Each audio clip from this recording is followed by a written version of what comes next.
Hi అందరూ ఎలా ఉన్నారు? నేనైతే చాలా బాగున్నా. మీరు కూడా బాగుండాలని కోరుకుంటున్నా. మీకు బ్రేకప్ అయిందా? అయితే ఈ 5 టిప్స్ మీకోసమే వినేయండి. ఆ బ్రేకప్ నుంచి మీరు టక్కున బయటకు వచ్చేసి హ్యాపీగా ఉంటారు. ఫస్ట్ వన్ ఏంటంటే, ఇంత జరిగింది, ఇంత బ్రేకప్ అయ్యింది, అస్సలు బాధ లేదా వాళ్ళకి అని ఆలోచించకండి. మీ రిలేషన్ కొన్ని నెలలు కావచ్చు, కొన్ని ఇయర్స్ కావచ్చు. ఇలా బ్రేక్ అయితే మీరు బాధపడతారని వాళ్ళకి తెలీదా చెప్పండి? అన్నీ తెలిసి తెలిసి ఏదో చెత్త రీజన్ చెప్పి మిమ్మల్ని యూజ్ చేసుకొని వదిలేసే వాళ్ళు ఇంకెందుకండి బాధపడతారు? వాళ్ళు బాధపడరు కాబట్టి మీరు వాళ్ళు బాధపడట్లేదా అని ఆలోచించి మీరు ఆ బాధలో ఉండిపోకండి. ఆ బాధ నుంచి బయటికి రావడానికి ట్రై చేయండి. సెకండ్ వన్ ఏంటంటే, నాతో అలా అన్నారు, ఇలా చేశారు, అలా చెప్పారు, ఇలా చెప్పారు, ఇప్పుడు ఇదంతా గుర్తు రావట్లేదా అని అనుకోకండి. అసలు ఎవరైతే చెప్తారో చేస్తారో విన్న వాళ్ళకంటే చేసిన వాళ్ళకి అవి ఎక్కువ గుర్తుంటాయి. కానీ వాటన్నిటిని వాళ్ళు పట్టించుకోవట్లేదంటే ఏదో మిమ్మల్ని యూజ్ చేసుకోవడం కోసం అవన్నీ చెప్పిన మాటలు చేసిన పనులే తప్ప నిజంగా రియల్గా మిమ్మల్ని లవ్ చేసి ఉంటే ఏదో కారణంతో వదిలేరు. ఏదో ఒక్క కారణమైనా దొరుకుద్దా మీతో కలిసి ఉండడానికి అని ట్రై చేస్తారు. కాబట్టి ఆ చేసిన పనులు, చెప్పిన మాటలు అవన్నీ ఏదో యూజ్ చేసుకోవడానికి తప్ప అది నిజమైన లవ్ అయితే కాదు.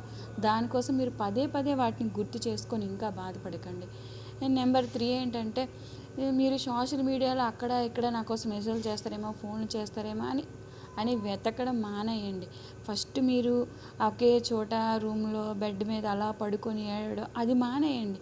మీరు బాధ అనిపిస్తుంటే ఆ ప్లేస్లోంచి బయటకు వచ్చేసి మీ ఇంటి మేడ మీదో, లేకపోతే నేచర్లో వాకింగ్కి వెళ్ళడమో, లేకపోతే ఫ్రెండ్స్తో మాట్లాడడమో, లేకపోతే ఇంకా మీకు ఎక్కువ డబ్బులు ఉంటే లాంగ్ ట్రిప్ వెళ్ళడం, ఇలాంటివి ఏవో చేసి ఆ బాధ నుంచి బయటికి రావడానికి ట్రై చేయండి. వీలైనంత వరకు ఫోను, సోషల్ మీడియా మొత్తం అవాయిడ్ చేసేయండి.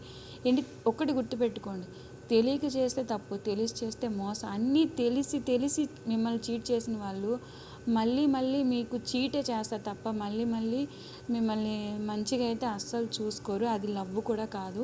కాబట్టి మళ్ళీ మిమ్మల్ని చీట్ చేసే అవకాశం వాళ్ళకి ఏ సోషల్ మీడియా ద్వారా ఇంకో ద్వారా మీరు అస్సలు ఇవ్వకండి.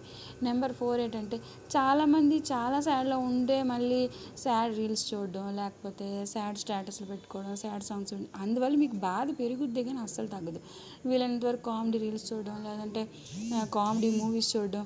ఇంకా చెప్పాలి అంటే, మీకేమైనా పెండింగ్ వర్క్స్ ఉంటే ఒకవేళ మీరు చదువుకున్న వాళ్ళంటే సబ్జెక్ట్స్ క్లియర్ చేసుకోవడమో, లేకపోతే సెల్ఫ్గా కేర్ తీసుకోవడమో, లేకపోతే మీరు జాబ్ చేస్తూ ఉండుంటే ఒకవేళ పెండింగ్ వర్క్స్ ఇలాంటివి చేసుకొని మీరు దాని నుంచి బయటకు వచ్చేయండి. 5th వన్ ఏంటంటే, మీరు మీ బ్రెయిన్ని యాక్సెప్ట్ చేసుకోండి. బ్రేకప్ అయింది, ఓకే, ఇట్స్ ఓకే అని చెప్పి దాని నుంచి మీరు బయటికి రావడానికి ట్రై చేయండి. ఒకే చోట ఉండిపోకండి. వీళ్ళంతవరకు ఏదో ఒక మంచి మీకు నచ్చిన పని చేసుకొని హ్యాపీగా ఉండడానికి ట్రై చేయండి. 5 టిప్స్ ఫాలో అవ్వండి. ఖచ్చితంగా మీరు చాలా హ్యాపీగా ఉంటారు. Bye, love you, thank you.